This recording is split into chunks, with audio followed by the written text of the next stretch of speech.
ఓం శ్రీ సాయిరామ్. షిరిడీ సమీపంలో కుర్హెలే గ్రామానికి చెందిన కీర్తనాకారుడు బాలాజీ గురు తరచుగా జీవనోపాధి కోసం భక్తి పాటలు పాడేవాడు. సాయిబాబా ముందు ఆయన పాడినప్పుడు బాబాకు ఆయన కీర్తనలు నచ్చాయి. ఒకరోజు భక్తులందరూ కలిసి అంటే దబోల్కర్, బూటి, దీక్షితులు కూర్చిన పాటను పాడమని అడిగారు. ఆ పాట ఎలా ఉందయ్యా అంటే బాబాను దేవుడిగా అభివర్ణించారు ఆ పాటలో.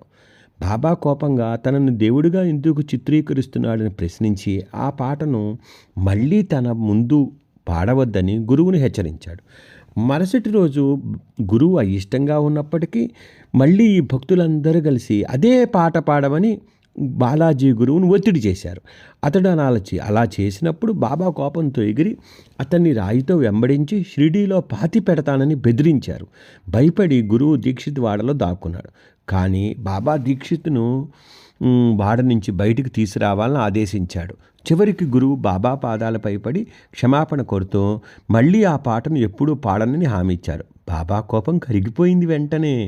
మరియు అతను గురువును కౌగిలించుకున్నాడు. అతని మాటల అర్థం గురువు షిరిడీలో శాశ్వతంగా ఉండాలని కోరుకుంటున్నానని వివరించాడు.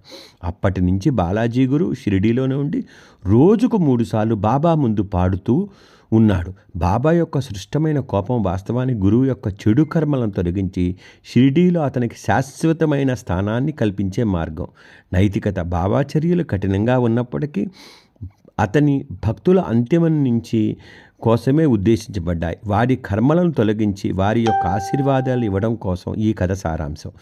ఈ యొక్క కథ సాయి సాగర్లో ఉందండి. దీపావళి విశేష మ్యాగజైన్ 1993లో ఉంది. చూడండి. స్వస్తి.